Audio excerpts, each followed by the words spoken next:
Te invitamos a sumergirnos en un viaje de descubrimientos a través del libro de Apocalipsis, explorando sus estructuras proféticas en detalle. En cada video exploraremos el contexto de sus símbolos. Buscaremos ofrecer una comprensión clara y profunda de cada elemento y su relación desde un enfoque personal. Nos gustaría que formes parte de esta exploración y compartes tus perspectivas, preguntas y descubrimientos en tus comentarios.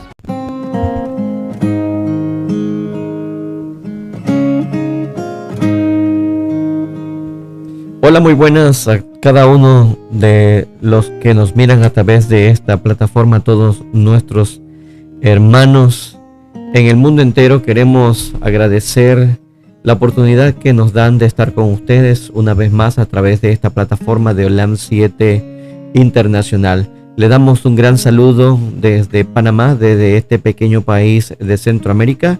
El hermano Eric les saluda y contento de poder transmitir este pequeño programa que esperemos que sea de gran bendición.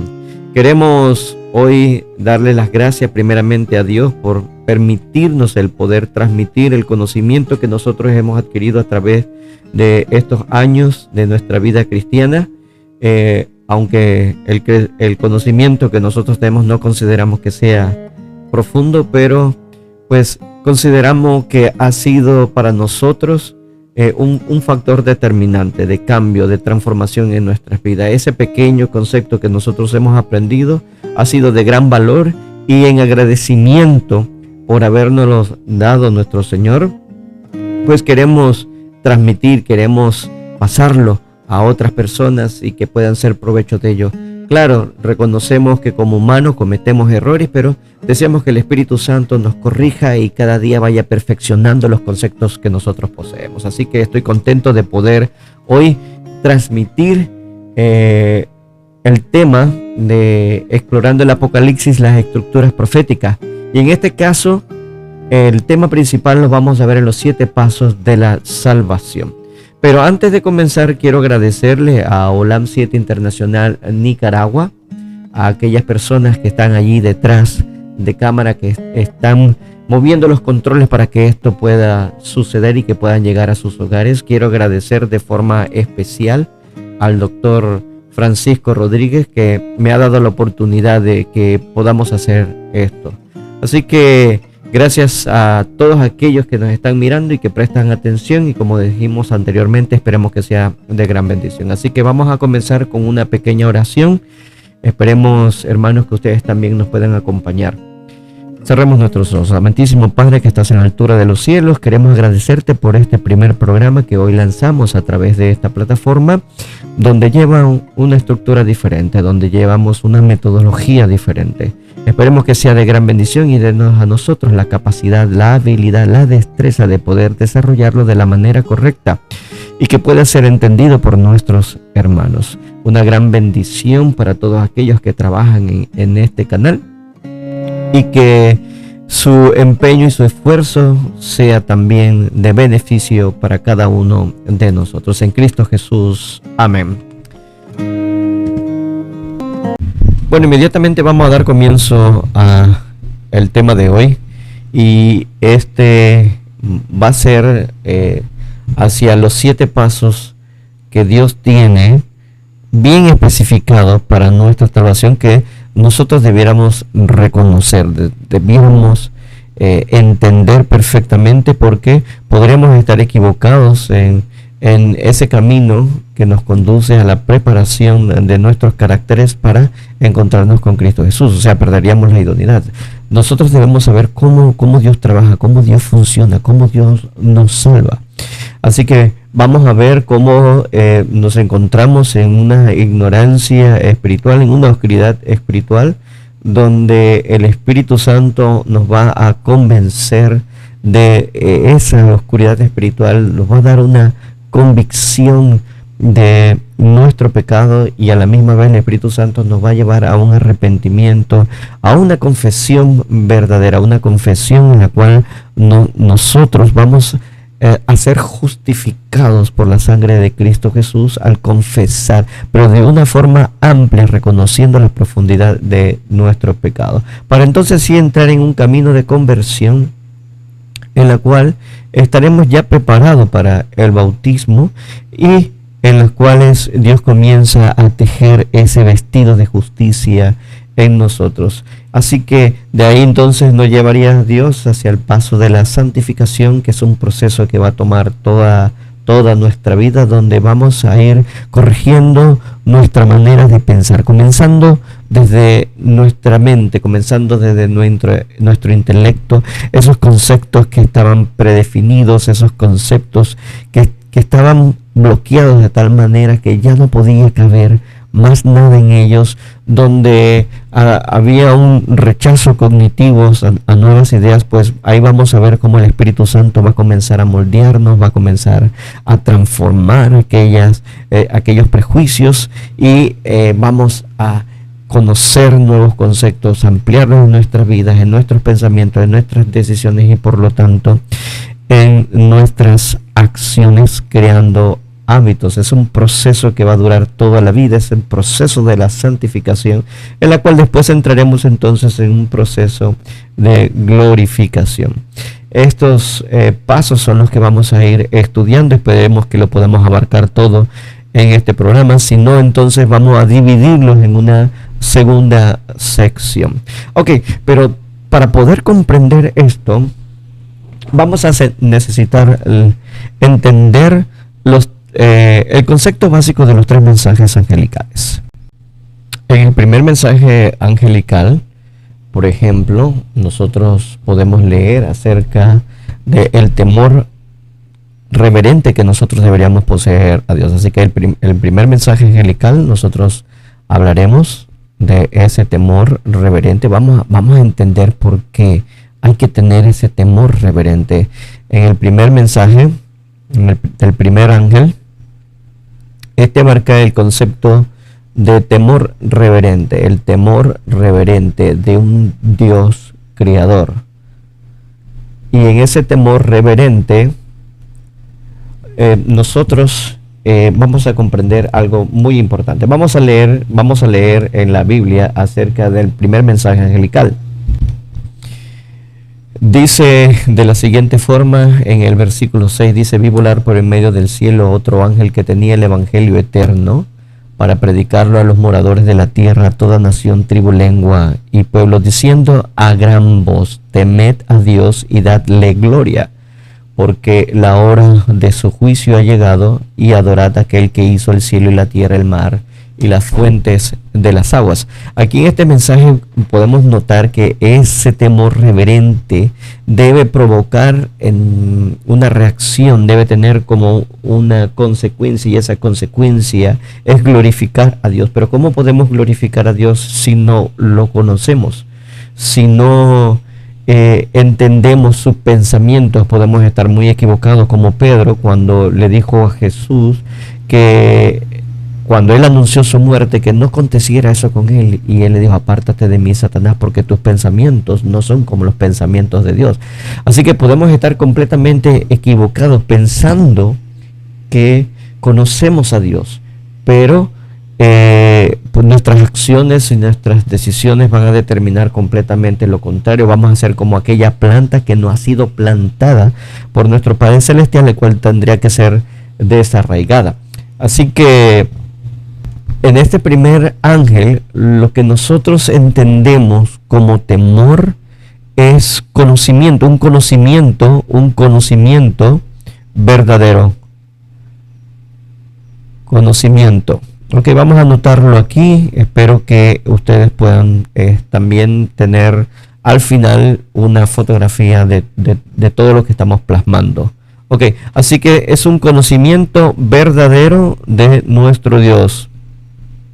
Es un conocimiento verdadero. Eso es en concepto general. Solamente estamos tocando el concepto general. Otro momento podemos entonces hablar ya con más precisión todo lo que abarca el mensaje del primer ángel y del segundo y por supuesto del tercero. Ahora, ¿en qué consiste el mensaje del segundo ángel? El mensaje del segundo ángel podemos leer entonces lo siguiente. En el versículo 8 dice de la siguiente forma. Acuérdense que estamos en el libro de Apocalipsis, el capítulo 14. En el versículo 8 dice: otro ángel le siguió diciendo: ha caído Babilonia, la gran ciudad, porque ha hecho beber a todas las naciones del vino del furor de su fornicación. Así que el segundo ángel nos está hablando de una separación, pero una separación donde que, si nosotros leemos bien el contexto sobre esto, nosotros, y leyendo el contexto histórico, por supuesto, nosotros vamos a comprender que hay una iglesia amiga de Dios y hay otra iglesia amiga del mundo. Una vez que Dios nos da un conocimiento avanzado de nuestro presente, pues lo conocemos como verdad presente, nos da un conocimiento avanzado de la situación en la que nosotros nos encontramos, de esa parte que nosotros necesitábamos. Entonces va a haber una obra de separación entre aquella iglesia que desea seguir avanzando en ese conocimiento y de aquella que no quiere. Ok, damos un ejemplo muy claro. En los tiempos de los reformistas, por ejemplo, hablando de Wycliffe o de Lutero, el mensaje de verdad presente para aquel entonces era acerca de la justificación por la fe, en la cual no tenían necesidad de estar guardando tradiciones, caminatas, buscando reliquias o lacerando su cuerpo para crear ese efecto de dolor por el pecado. Simplemente que conocieran la verdad acerca de Cristo Jesús y cómo éste nos purifica con su sangre, y que tuvieran una fe basada en esto era suficiente para limpiar sus impurezas, para limpiar sus pecados. Eso es un ejemplo, esa era la verdad presente para aquel entonces. Entonces el mensaje del segundo ángel, después que Dios nos da una verdad necesaria para nuestras circunstancias, entonces se crea una separación, hay una separación del pueblo de Dios, de aquellos que quieren seguir las tradiciones, que quieren seguir sus propias normas, sus propios estatutos, su propio sistema de salvación. Así que hay una separación. Eso es lo que indica el mensaje de el segundo ángel. Ok, y quiero que noten esta palabra muy importante porque la vamos a estar utilizando. Ok, así que vamos a pasar el mensaje del tercer ángel. Déjame ponerle aquí la imagen. Aquí tenemos entonces el mensaje del tercer ángel. El mensaje del tercer ángel, nosotros tenemos una prueba que se realiza aquel pueblo que está separado. Ok, una vez hecha esta abertura, esta separación, el pueblo de Dios ahora va a ser llevado a un punto de prueba donde ellos van a mostrar cómo Dios los ha conducido a través del perfeccionamiento de su carácter, y ahora van a estar preparados para soportar cualquier dilación en el tiempo, cualquier conflicto, riesgos de su vida.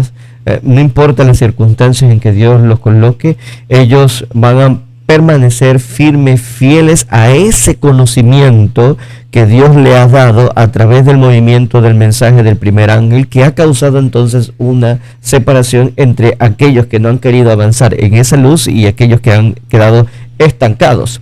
Así que hay un proceso de prueba que nosotros vamos a reconocer en los pasos de la salvación. Recuerde que esto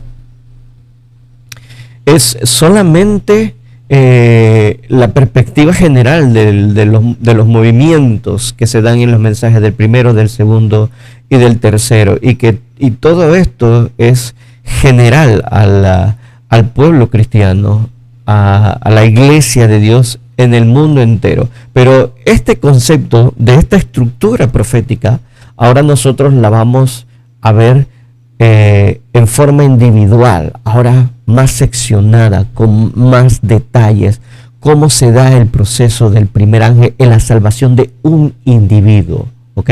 De un individuo, cómo el mensaje del segundo ángel se da ese proceso de separación en un individuo y la prueba. O sea, vamos a verlo de esa manera. Primero colectiva, sí, el mensaje de la estructura apocalíptica del mensaje de tres ángeles nos muestra en una estructura generalizada en el mundo cristiano, pero ahora lo vamos a aplicar, ¿ok? Vamos a aplicarlo entonces a un solo individuo. Bueno, yo estoy asumiendo que ya usted conoce el mensaje del tercer ángel. Pero por si las dudas, vamos a pasar a leerla. No hay problema, podemos pasar a leerla. Estamos queriendo que usted tenga todos los elementos necesarios. Sabemos que no todas las personas que miran este programa ya han tenido ese tiempo de experiencia donde estarían más familiarizados con estos conceptos. Pero aquellos que están entrando nuevamente, pues podemos leerle para que puedan ver que el mensaje de tercer ángel es un proceso de prueba que va a ser llevado al mundo entero. Dice de la siguiente manera, en el versículo 9, Apocalipsis 14, recuerde. Y el tercer ángel lo siguió diciendo a gran voz: si alguno adora a la bestia y a su imagen, recibe la marca en su frente o en su mano, él también beberá del vino de la ira de Dios, que ha sido vaciado puro en el cáliz de su ira, y será atormentado con fuego y azufre delante de los santos ángeles y del Cordero. Ok, aquí dice el versículo 12, aquí está la paciencia de los santos, los que guardan los mandamientos de Dios y la fe de Jesús. Así que podemos ver claramente que el mensaje del tercer ángel es un mensaje de prueba, es un mensaje en la cual Dios ya ha creado una separación. El pueblo amigo del mundo que sigue persistente en sus tradiciones, en sus doctrinas, en sus mandamientos de hombre, que ha creado un sistema de conocimiento, de salvación totalmente espurio, totalmente falso, contrario al verdadero sistema que Dios ha planteado ya en el proceso del mensaje del primer ángel. Okay, entonces va a recibir la ira de Dios como castigo, mientras que el pueblo de Dios ahora va a ser colocado como una señal de referencia de lo que ese mensaje producido en el movimiento del primer ángel ha creado, ha producido, ha transformado a ese pueblo, y ahora va a permanecer inmóvil, o sea, no va a cambiar los principios que ha fundamentado en la palabra de Dios, a pesar de las circunstancias, a pesar del extremo, a pesar de la dificultad, de la persecución, incluso de la muerte. Ellos van a permanecer fieles. Por eso dice el versículo 12, aquí está la paciencia de los santos, los que guardan los mandamientos de Dios y la fe de Jesús. Entonces, esa es la estructura, ¿ok? Esa es la estructura, y vamos entonces a comenzar a aplicarla. Vamos a pasar entonces al segundo cuadro y vamos a comenzar a mirarlo.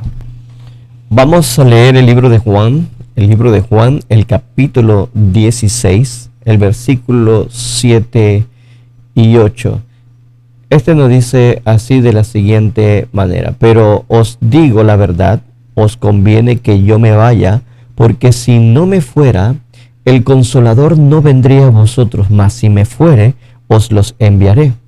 Y cuando Él venga, convencerá al mundo de pecado, de justicia y de juicio. Ok, vamos a detenernos allí y vamos entonces a entender qué quiso decir Jesús, que el Espíritu Santo, o sea, el Consolador, iba a venir al mundo y no iba a convencernos, iba a convencernos de, primero, un estado, primero de pecado, de justicia y de juicio. Y vamos a marcarlo aquí en nuestro tablero. Aquí lo tenemos marcado ya, como nosotros vemos, y hemos dicho, el Espíritu Santo nos va a convencer de pecado, de justicia y de juicio. Y no crean que es una coincidencia que hayan tres aspectos en los cuales Dios establece tres procesos. No es por nada. Estuvimos hablando de que teníamos entonces los mensajes del primer ángel, el primer mensaje angelical, y podemos distinguir en la medida que vamos desarrollando este programa que el segundo mensaje angelical también se desarrolla en este segundo aspecto, en el cual el Espíritu Santo va a convencer al mundo, y el el tercer mensaje angelical, pues no va a tener ninguna diferencia en cuanto nosotros aprendamos este concepto de juicio. Vamos a ver que encaja perfectamente, pero son varios pasos. Como ven, el título dice los 7 pasos de la salvación. Y en los 7 pasos de la salvación, nosotros tenemos que conocer los otros pasos que se van a ir detallando. Así que no se preocupen, hermanos, vamos a ir viendo cómo se va desarrollando. Ustedes verán. Así que entonces acabamos de leer Juan capítulo 16, versículos 7 al 8, que el Espíritu Santo nos llevará por un proceso en el cual nos va a convencer primero de pecado. Así que vamos a desarrollar este primer aspecto y vamos a leer primero algo importante que se encuentra en Camino a Cristo, ¿ok? Vamos a leer Camino a Cristo, vamos a anotarlo aquí, vamos a hacerlo pequeño. Camino a Cristo, la página 40. Vamos a leer en el párrafo 1. Aquí lo tenemos, vamos a leer. Dice: una vez que el pecado amortiguó la percepción moral, el que obra mal no discierne los defectos de su carácter ni comprende la enormidad del mal que ha cometido, y a menos que ceda al poder convincente del Espíritu Santo, permanecerá parcialmente ciego con respecto a sus pecados. Así que, ¿cómo va a permanecer la persona parcialmente ciego con respecto a su pecado? ¿Por qué? Porque el pecado lo deshabilitó para que pudiera ver lo correcto. Recuerde que Dios nos habla en su palabra de que nuestros pensamientos son como caminos torcidos que nos conducen al mal. Dios está tratando de instruirnos, de enseñarnos de que nosotros por sí mismos no tenemos capacidad de hacer un reconocimiento de lo que es bueno y de lo que es malo. Y las historias de las Biblias nos enseñan que una vez nosotros estemos entumecidos por diferentes circunstancias, ya puede ser por nuestra alimentación, por ejemplo, como le pasó a Nabat y Abiú, cuando ellos estaban bajo los efectos del licor de la intemperancia, ellos confundieron el fuego sagrado, y entonces esa presencia divina conocida como Shekinah, que se encontraba en el lugar santísimo, entonces los fulminó. Eso es un ejemplo. Nuestras percepciones morales están completamente distorsionadas, y muchas veces lo que nosotros pensamos que es correcto es completamente lo contrario, e incluso aquellas buenas obras que podríamos realizar para Dios no son de olor grato, son como trapos de inmundicia, como dice el profeta Isaías. Así que nuestras confesiones, hermanos, no son sinceras ni provienen del corazón, porque no vienen de un poder que convence, nos convence de nuestro estado, de nuestro error, de nuestro pecado. Eso es importante. O sea, tiene que haber un paso previo entonces a lo que el Espíritu Santo podría producir en nosotros, y un reconocimiento, una convicción de nuestro estado. Así que hay un paso previo que vamos a marcar rápidamente, que es esa oscuridad espiritual en la que nosotros nos encontramos. Entonces tenemos que reconocer que nos encontramos en una oscuridad espiritual, ¿ok? Una oscuridad espiritual, y que solamente el Espíritu Santo podría ayudarnos a entender. Vamos a leer otra parte de Camino a Cristo. Estamos haciendo un resumen de ese maravilloso libro que yo recomiendo que ustedes lean. Nada más que ahora estamos poniendo en orden las ideas, ¿okay?, que la escritora Elena G. de White nos dice, la profeta nos enseña. Okay, vamos a leer ahora en el Camino a Cristo, vamos a leer ahí mismo en la página en la página 53. En la página 53, pero del párrafo 3, ¿ok? Vamos a leer el párrafo 3. Leemos acerca de la parábola del hijo pródigo. Estamos hablando aquí en el contexto de el hijo pródigo, ¿ok? Esa es la parábola. Si no tiene referencia a ella, les sugiero que antes lo lea y siga viendo entonces el video.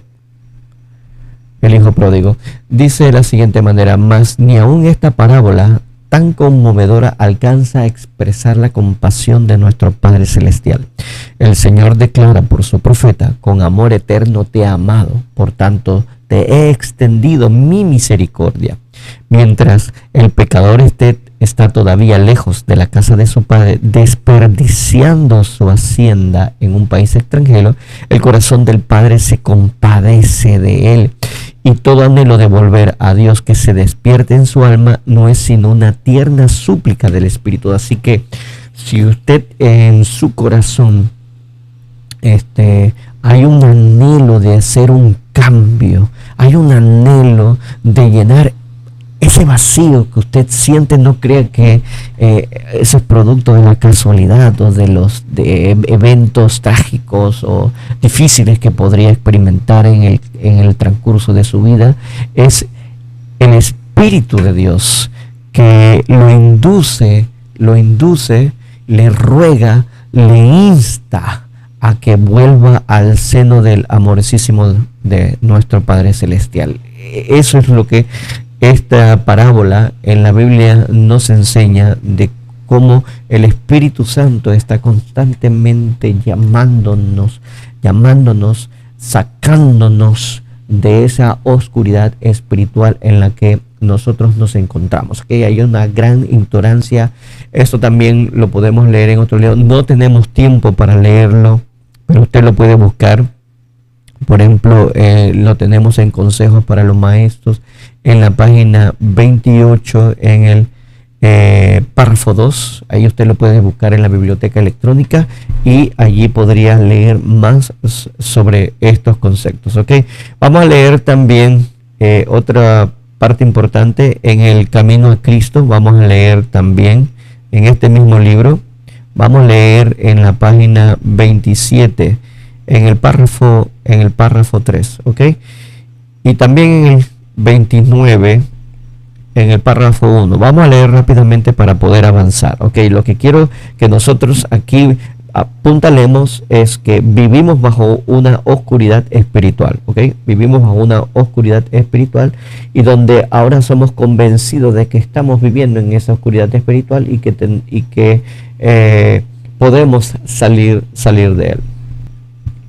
Leemos de la siguiente manera, dice: es verdad que a veces los hombres se avergüenzan de sus caminos pecaminosos y abandonan alguno de sus malos hábitos antes de darse cuenta de que son atraídos a Cristo. Pero siempre que, animados de un sincero deseo de hacer el bien, hacen un esfuerzo por reformarse, es el poder de Cristo el que los está atrayendo.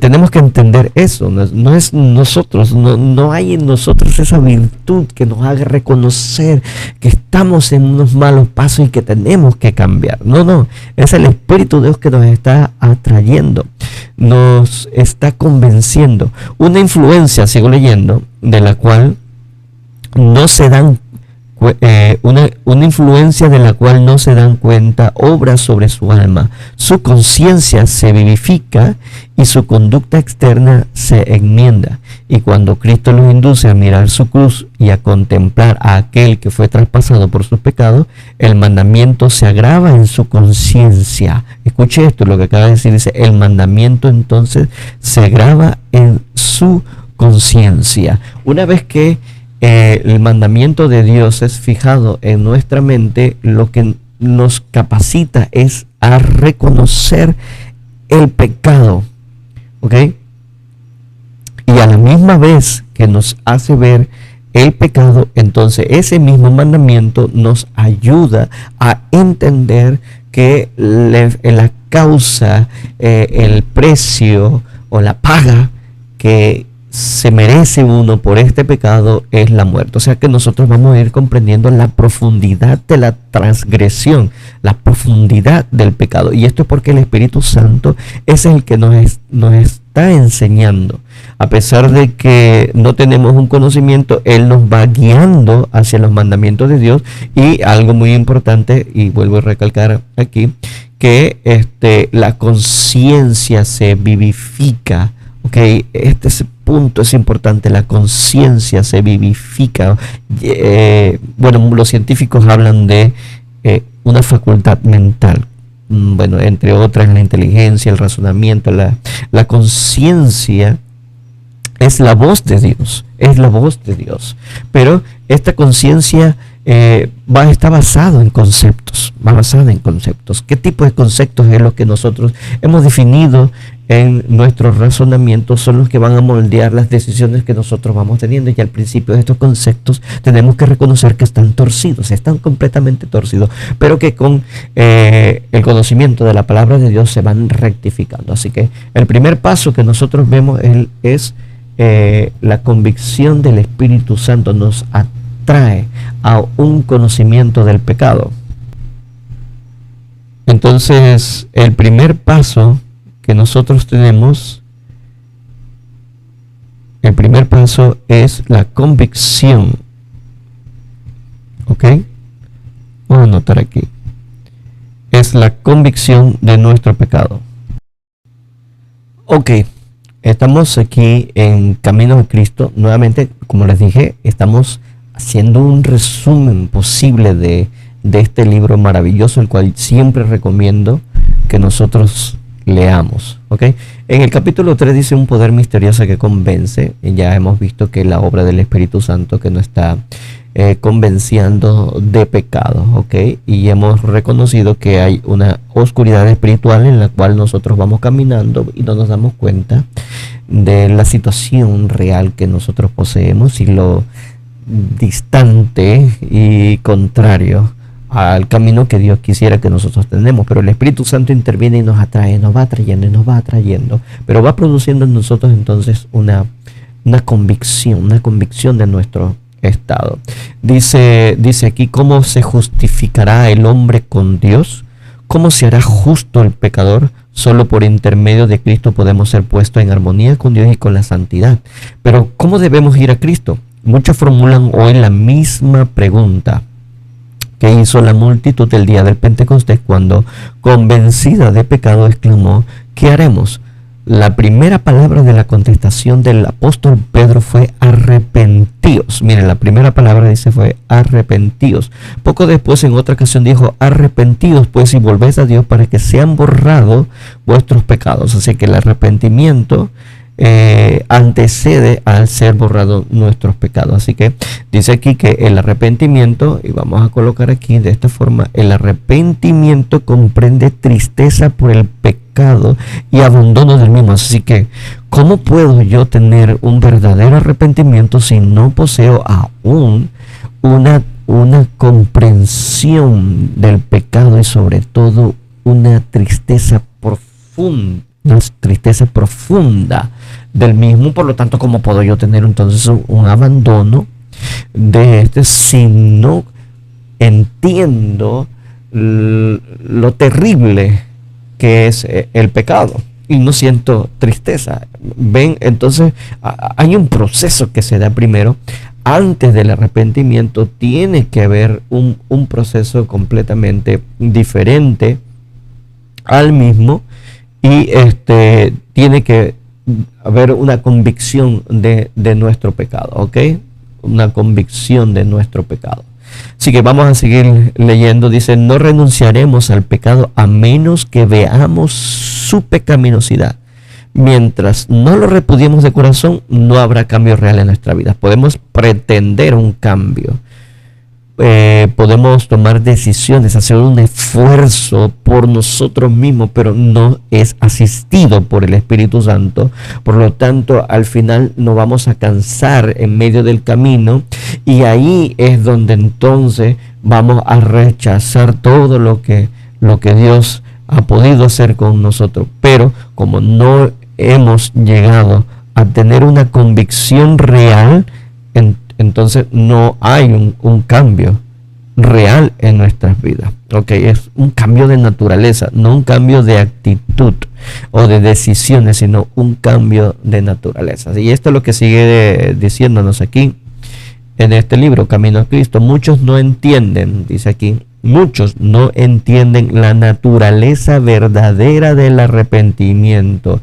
Y bueno, yo deseo no ser parte de esto y espero estar comprendiendo, pero sé que no escapo de esta palabra, ¿ok? No escapo de ella, y pues tenemos que ser humildes, hermanos, tenemos todos que ser humildes y todos estamos aprendiendo en esto. Dice, muchos no entienden la naturaleza verdadera del arrepentimiento. Muchas personas se entristecen por haber pecado y aún se reforman exteriormente. Imagínense, hermanos, se reforman exteriormente porque temen que su mala vida les acarree sufrimiento. Y esto es en el exterior. Pero esto no es arrepentimiento en el sentido bíblico. Lamentan el dolor más bien que el pecado. Tal fue el pesar de Esaú cuando vio que había perdido su primogenitura para siempre, y Balaam, también aterrorizado por el ángel que estaba en su camino con la espada desenvainada, reconoció su culpa porque temía perder la vida, mas no experimentó un sincero arrepentimiento del pecado, no cambió de propósito ni aborreció el mal.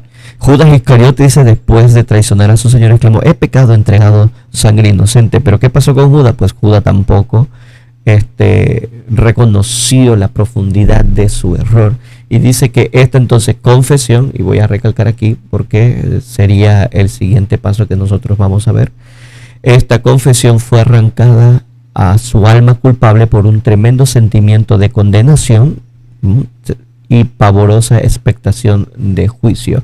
Pero la diferencia es que si fuese asistido por el Espíritu Santo, no solamente hubiera podido tener la capacidad de ver en profundidad su culpa, sino que iba a ver entonces al Salvador. Y esa es la diferencia. El Espíritu Santo nos hace ver ahora a Cristo Jesús y nos da entonces ese impulso para acercarnos a Él a través de una confesión que desea un cambio interno del corazón, que desea un cambio de la naturaleza. Ok, esos serían los dos pasos importantísimos después de la convicción de nuestro pecado.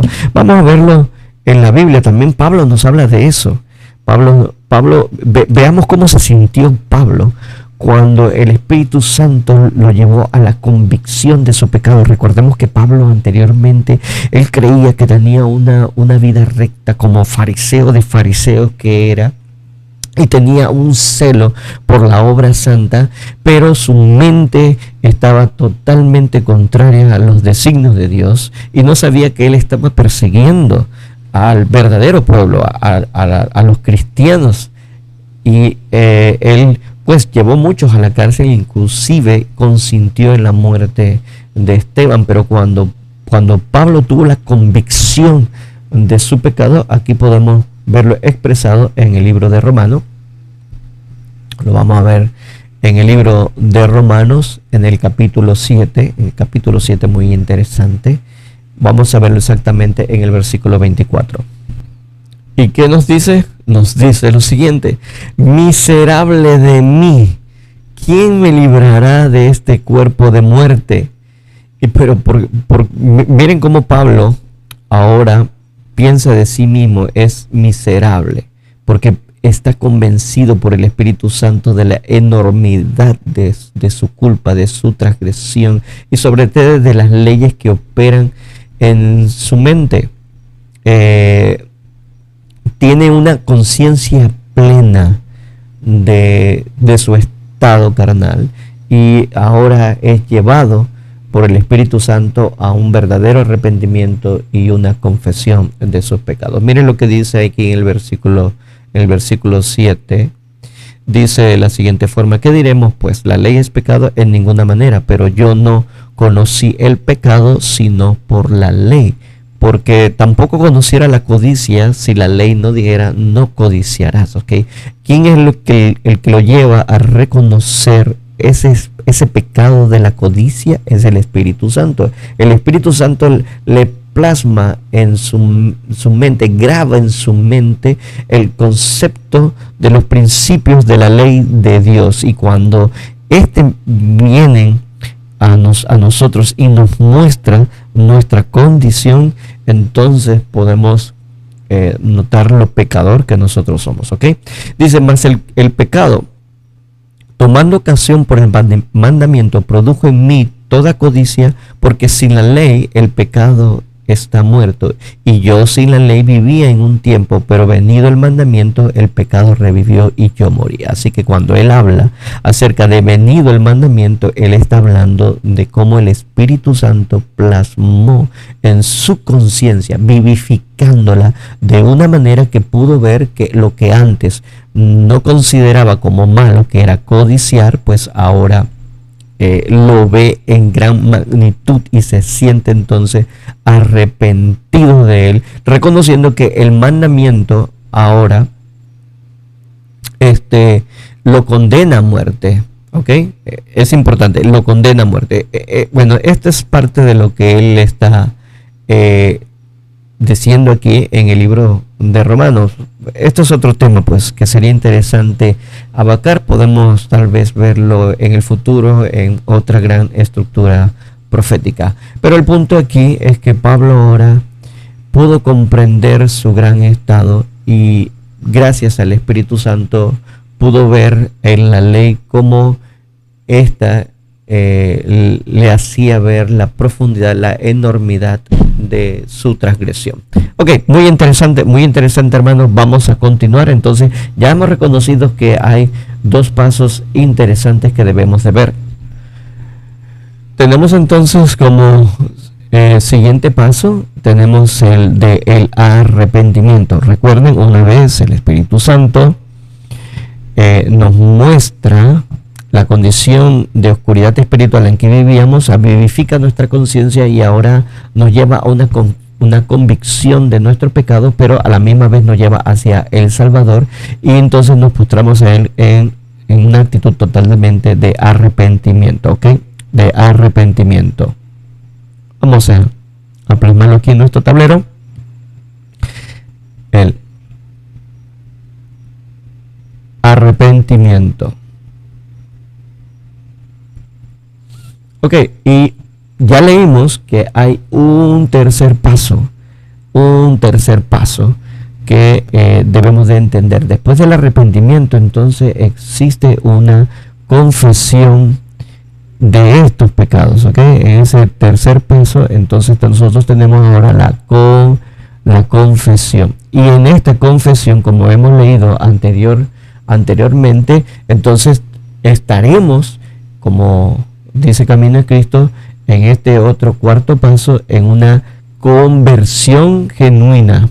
En este cuarto paso, una conversión, pero como no es pura, una conversión genuina, ¿ok? Y vamos avanzando en los 7. Y recuerden, todo esto es lo que el Espíritu está realizando, convenciéndonos a nosotros de pecado, ¿ok? De pecado. Vamos entonces a ver esta parte de la confesión. Vamos a leer en Camino a Cristo en la página 38. En la página 38 vamos a ver, aquí vamos a anotarla en pequeñito. En la parte de confesión vamos a leer en Camino a Cristo en la página 38. Vamos a leer en el párrafo 1. Pues dice de la siguiente manera: el que encubre sus transgresiones no prosperará, mas quien la confiese y las abandone alcanzará misericordia. Las condiciones indicadas para obtener la misericordia de Dios son sencillas, justas y razonables. El Señor no nos exige que hagamos alguna cosa penosa para obtener el perdón de nuestros pecados. No necesitamos hacer largas y cansadoras peregrinaciones ni ejecutar duras penitencias para encomendar nuestras almas al Dios de los cielos o para expiar nuestras transgresiones. sino que todo aquel que confiese su pecado y aparte de él alcanzará misericordia. Recuerden que son dos cosas que tiene que realizar para que su confesión sea verdadera y sea producto del Espíritu Santo, o sea, sea logrado por la influencia divina. Esto es importante. Primero tiene que haber una confesión cabal de su pecado y segundo tiene que apartarse de él. Ok, vamos a anotarlo aquí. Segundo, tiene que apartarse de ese pecado. Como leímos anteriormente, podemos hacer un esfuerzo propio, pero como no es asistido por el Espíritu Santo, pues a lo largo del camino nos vamos a cansar porque no hay un cambio de naturaleza. Pero cuando nosotros somos guiados por el Espíritu Santo, esa convicción que se produjo desde un principio trajo entonces como resultado una verdadera confesión. Sigamos leyendo. Dice el apóstol, confesad vuestros pecados los unos a los otros y orad los unos por los otros para que seáis sanados. Confesad vuestros pecados a Dios, el único que puede perdonarlos, y vuestras faltas unos a los otros. Aquí hay otra parte interesante que hay que entender, que no solamente nuestra confesión va dirigida hacia Dios, o sea, no solamente debemos confesar nuestros pecados hacia Dios, sino que también debemos de confesar nuestras faltas a aquellas personas a las cuales nosotros hemos herido, lastimado o hemos realizado acciones que lo han perjudicado de una manera u otra. Ustedes conocen bien. Así que hay dos aspectos también importantes en la verdadera confesión, y una es que nuestras las faltas las confesamos ante nuestro Dios, y las faltas hacia nuestros hermanos no solamente la confesamos hacia Dios, sino que la confesamos también hacia los otros, ¿ok? Seguimos leyendo. Dice, si ha dado motivo de ofensa a tu amigo o vecino, debes reconocer tu falta, y es su deber perdonarte con buena voluntad, ¿ok? O sea, no solamente usted va a establecer un proceso en el cual usted le va a pedir perdón a su hermano, sino que su hermano también debe actuar en perdón, porque pues la oración de Cristo Jesús nos enseña que nosotros buscamos el perdón de nuestro Padre, así como nosotros perdonamos también a los que nos ofenden. Así que hay esos dos aspectos. Así que reconocer su falta es algo que yo voy a puntualizar aquí, porque a veces nosotros, al no ser asistidos por el Espíritu Santo, podemos incluso llevar confesiones espurias o falsas. ¿En qué sentido? Por ejemplo, si le he hecho algo a mi vecino, le he hecho algo a mi hermano en Cristo Jesús, y cuando yo voy a él, sé que él está sentido, sé que él manifiesta un rechazo hacia mí por algo que yo le he hecho, y yo le digo a mi hermano, mira, no sé lo que te he hecho, si hay algo que te ha molestado, si hay algo que te he dicho que te ha contrariado, te pido perdón. Pues eso no es un reconocimiento de la falta. De hecho, es tan falso, porque no lleva esa rúbrica del Espíritu Santo, el de reconocer, y no hay un remordimiento de nuestras conciencias diciéndonos, oye, mira, esto está mal, no debiste haberlo hecho así. Por lo tanto, tampoco hay un arrepentimiento, y como no hemos pasado esos primeros pasos, convicción, arrepentimiento, entonces tampoco hay una confesión, y como no hay una confesión, entonces no hay un beneficio otorgado Dios, que es ese beneficio, pues más capacidad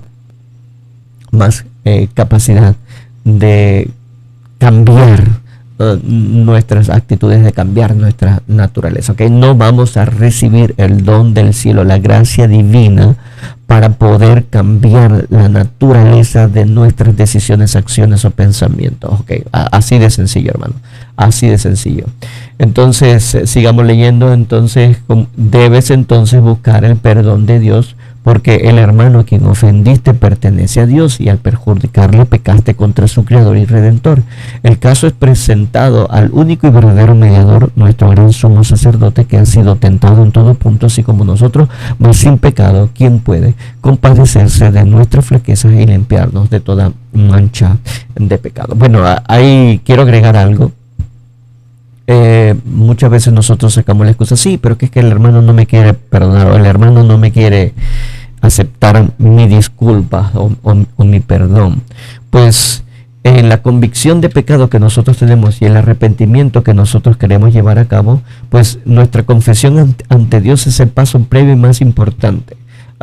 Porque Dios va a intervenir en el proceso. Recuerden que a veces nosotros queremos hacerlo por nosotros mismos, pero nosotros tenemos que pedirle a Dios que Él intervenga en el proceso. Les doy un ejemplo muy, muy clásico, el ejemplo de Jacob con su hermano Esaú. Jacob iba a volver a la parentela de su padre, a su casa, a su hogar primario.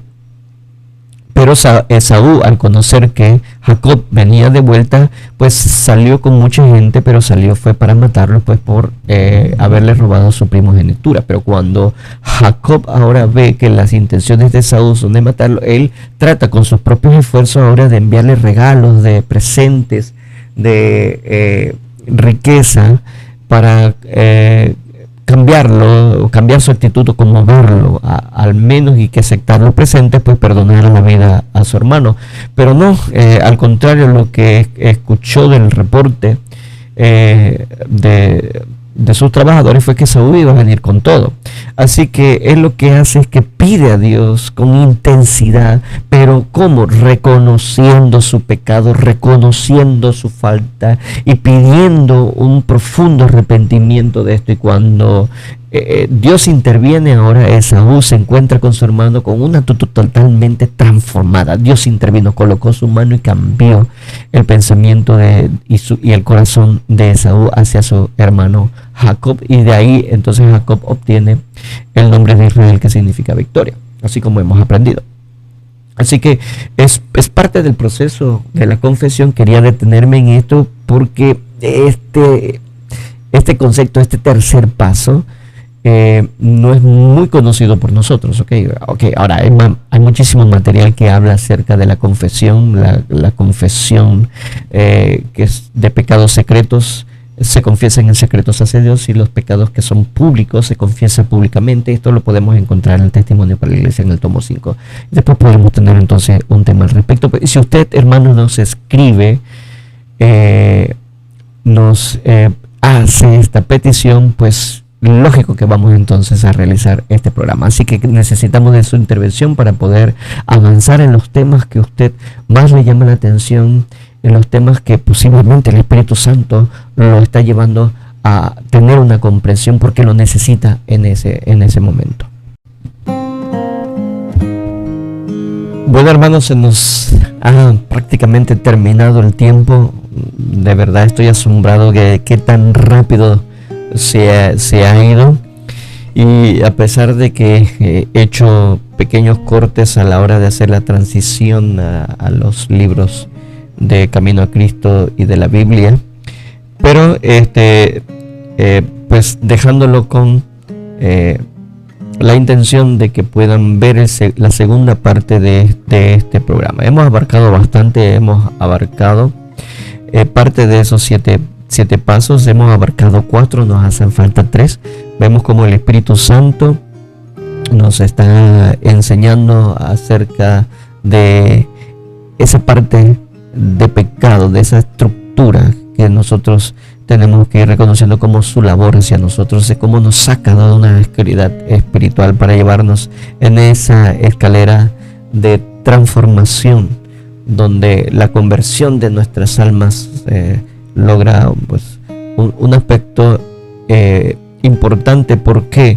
Porque Él nos ha llevado a la convicción, al conocimiento de la profundidad de la transgresión, y a tener un verdadero arrepentimiento, y por lo tanto una confesión que lleva el sello divino, y al realizarlo entonces obtener las gracias celestiales que nos ayudan al cambio de naturaleza, porque no queremos entrar nuevamente en ese pecado, no queremos vivir en esa carga que el pecado nos ha dejado. Somos como un peregrino, en la cual el Espíritu Santo nos ha ayudado a ver que tenemos una carga muy pesada, pero que Él nos ha ayudado a retirarlas de nuestras espaldas, y vamos en ese caminar de transformación de nuestro carácter, la transformación de nuestro ser, reconociendo las leyes que operan en nuestro interior, pero también reconociendo cómo en el exterior hay un poder inmenso y grandioso que nos ha llevado a esa conversión. En el siguiente programa vamos a estar mirando los siguientes pasos. Vamos a ver ahora cómo el Espíritu Santo nos enseñará de justicia y cómo nos enseñará de juicio en esa gran estructura que el Apocalipsis nos enseña, que es la estructura de los 3 mensajes angelicales. Así que me despido de ustedes, el hermano Eric Miranda, y invitándolos para el siguiente programa. Que pasen buenas noches y que la bendición del Señor sea con ustedes.